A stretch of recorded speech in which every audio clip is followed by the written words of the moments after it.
بسم الله الرحمن الرحيم. الرحمن علم القرآن، خلق الإنسان،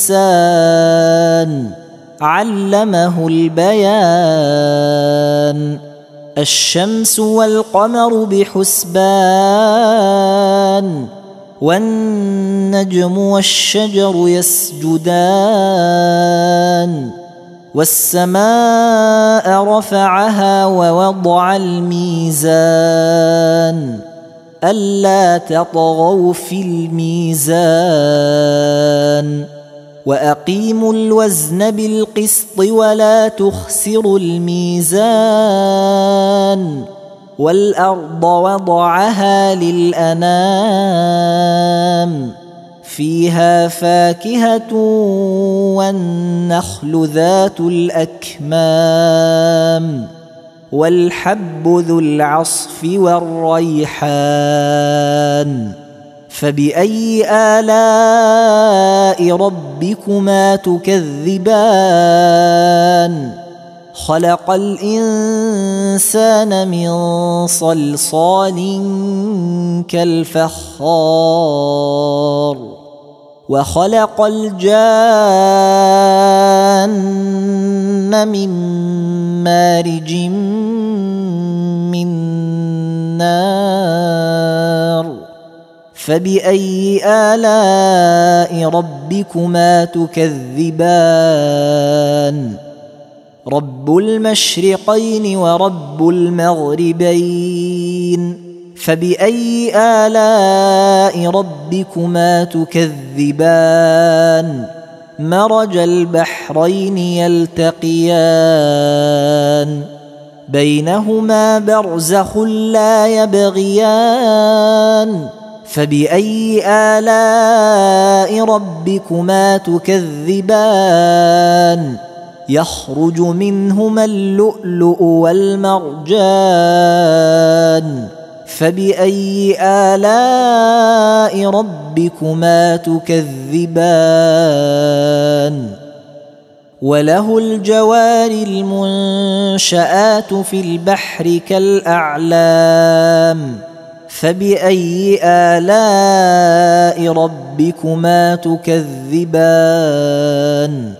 كل من عليها فان، ويبقى وجه ربك ذو الجلال والإكرام.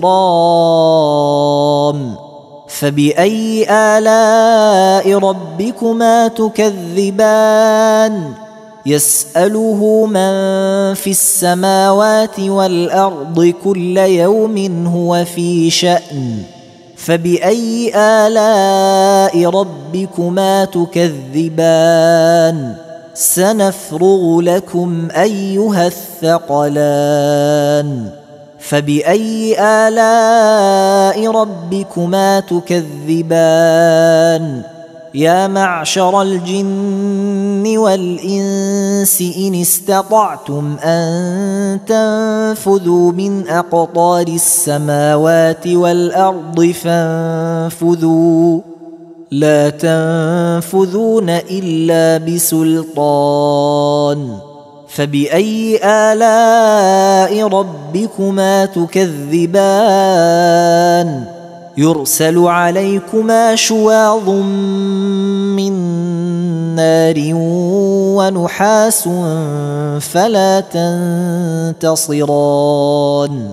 فبأي آلاء ربكما تكذبان؟ فإذا انشقت السماء فكانت وردة كالدهان. فبأي آلاء ربكما تكذبان؟ فيومئذ لا يسأل عن ذنبه إنس ولا جان. فبأي آلاء ربكما تكذبان؟ يعرف المجرمون بسيماهم فيؤخذ بالنواصي والأقدام فبأي آلاء ربكما تكذبان هذه جهنم التي يكذب بها المجرمون يطوفون بينها وبين حميم آن فبأي آلاء ربكما تكذبان ولمن خاف مقام ربه جنتان فبأي آلاء ربكما تكذبان ذواتا أفنان فبأي آلاء ربكما تكذبان فيهما عينان تجريان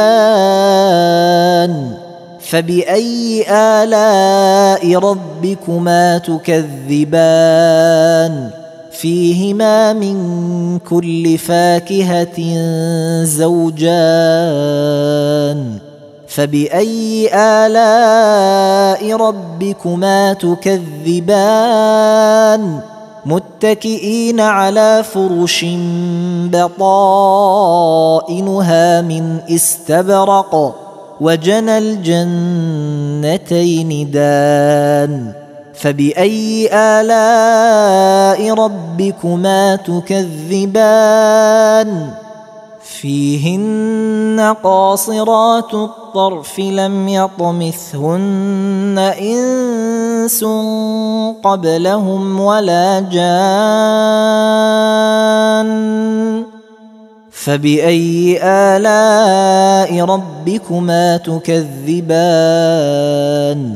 كأنهن الياقوت والمرجان فبأي آلاء ربكما تكذبان هل جزاء الإحسان إلا الإحسان فبأي آلاء ربكما تكذبان ومن دونهما جنتان فبأي آلاء ربكما تكذبان مدهامتان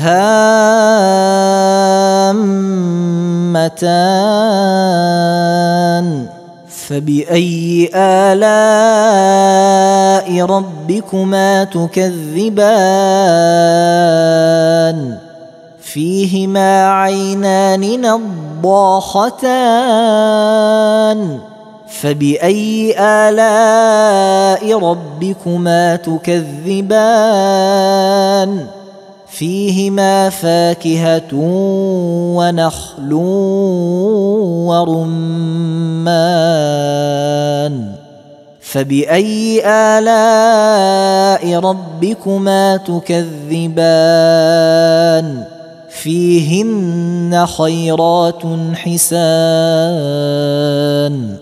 فبأي آلاء ربكما تكذبان حور مقصورات في الخيام فبأي آلاء ربكما تكذبان